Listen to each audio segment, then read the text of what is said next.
যে হলের বিভিন্ন দেয়ালে লেখালেখি বন্ধ রাখা, যেসব কর্মকাণ্ড পারস্পরিক সংঘাতপূর্ণ হয় সেগুলো আরেকটা হলো, এটা শিক্ষার্থীদের আহ্বান জানানোর কথা না, আমাদের বিশ্ববিদ্যালয়ের শিক্ষার্থীরা তো জ্ঞানী সবচেয়ে শিক্ষিত শ্রেণী। তারপরে আমরা আহ্বান জানিয়েছি সোশ্যাল মিডিয়ায় যখন তারা লিখবে তখন যেন পারস্পরিক শ্রদ্ধা রেখে অশ্রদ্ধাপূর্ণ হয়ে এটা যেন ধর্ম বর্ণ লিঙ্গ কিংবা জাতীয় গুরুত্বপূর্ণ ব্যক্তি তাদের ক্ষেত্রে তারা যে সমালোচনার ঊর্ধ্বে তা নয়, কিন্তু এইটা সমালোচনা করতে গিয়ে যেন শিষ্টাচারের বাইরে চলে যায়, এই আহ্বান আমরা জানিয়েছি। এটা হলো প্রাথমিক আহ্বান জানিয়েছি। এরপরে যদি আমাদের শিক্ষার্থীরা পড়ে কোনো অভিযোগ আসে ইনশাআল্লাহ আমরা ব্যবস্থা করব। তোমরা জানো যে ঢাকা বিশ্ববিদ্যালয়ের 100 বছর ইতিহাসে প্রক্টর অফিসে সহকারী প্রক্টর একটা পদ আমি নতুন তৈরি করেছি, সেটা হলো অনলাইন এবং সোশ্যাল মিডিয়া। কম্পিউটার সায়েন্স বিভাগের একজন সহযোগী অধ্যাপককে আমার সরকারি প্রক্টর বানিয়েছি। তার কাজই হলো এই অনলাইন এইগুলোর বিষয়ে যখন অভিযোগ আসবে সেগুলো খতিয়ে দেবে। কাজে আমরা তৎপরতা চালাচ্ছি, কিন্তু আমাদের আহ্বান হলো তোমাদের সহযোগিতা লাগবে, বিশেষ করে যারা ছাত্র সংগঠন, যারা বৃহত্তর শিক্ষার্থীদের প্রতিনিধিত্ব করে তাদের সহযোগিতা, তোমাদের গার্ডিয়ানশিপ লাগে। আমি মনে করি না যে সকল শিক্ষার্থী তার নিজের বিবেকে কাজে লাগে, কিন্তু তোমরা যারা নেতৃত্ব আছে তাদের একটা কমান্ড আছে, এইটা কাজে লাগে। এবং আমরা দেখেছি ওই দিন যে কমান্ড কাজে লাগিয়ে কাজ হয়েছে, ডাকসুর টিপি গেছে, ছাত্র দলের সভাপতি গেছে, যে এটাকে চূড়ান্ত সংঘাতের জায়গা থেকে তোমরা গেছো, হ্যাঁ তোমরা গেছো, এই রোডটা আমরা চাই, কিন্তু এই রোডটা চাই সংঘাত লাগার পরে না, সংঘাত লাগার আগে।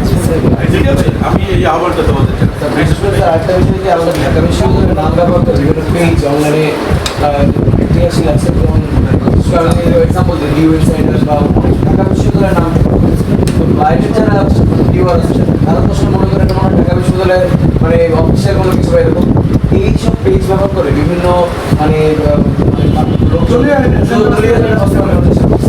তোমরা জানো ডাকসু নির্বাচনের সময় এখানে একটা চেষ্টা করেছি। টেকনিক্যাল অসুবিধা হলেও কিছু কিছু বিষয় আছে যেটা বেটার নম্বর।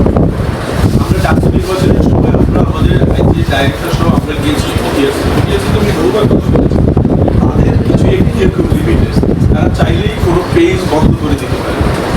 বেটার আমরা যেরকম বলি না নৈতিক স্থল অবশ্য বেটার ইলেকট্রনিক মেটার কাছে ওই লেভেলে না গেলে ওইটা বন্ধ করে।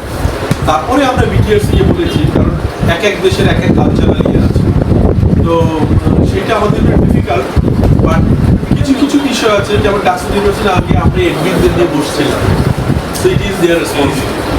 আমরা এখন ওই ক্ষেত্রে নিজস্ব কথা বলছি, আমরা এডমিনদেরকে আমরা বসবো, বসে আমরা তারা যাতে এইগুলো ওয়েল ফিল্টার মানে ব্যাপারটা হচ্ছে কি স্যার, ডিউ নামটা তো স্যার আসলে প্রশাসন ব্যবহার করা ছাড়া ডিউ নামটা ইউজ করে স্যার মানে বিভিন্ন পেজে, এটা স্যার লিস্ট মানে যদি এরকম করা হয় যে ঢাকা বিশ্ববিদ্যালয়ের নামটা ব্যবহার করতে পারবে না অন্য কোনো পেজ না, এটা হতে পারে।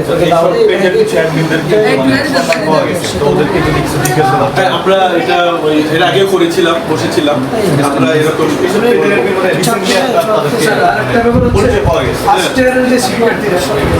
বিগত সময় দেখেছি তাদেরকে দিয়ে মূলত সংবাদ সৃষ্টি করা হয়।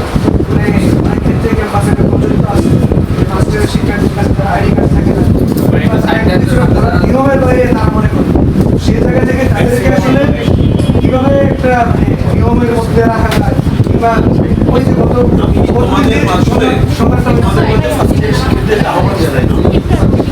ওরিয়েন্টেশন হলো, সেখান থেকে বেরিয়ে আমার মাথায় একটা জিনিস আসছে, ওই ওরিয়েন্টেশনের তো কাজ হয় না, আমরা আসলে প্রতি ফ্যাকাল্টিতে যাই। আজকে আমার একটা অভিজ্ঞতার কথা বলি, আমি একটা হলের ছাত্র ছিলাম,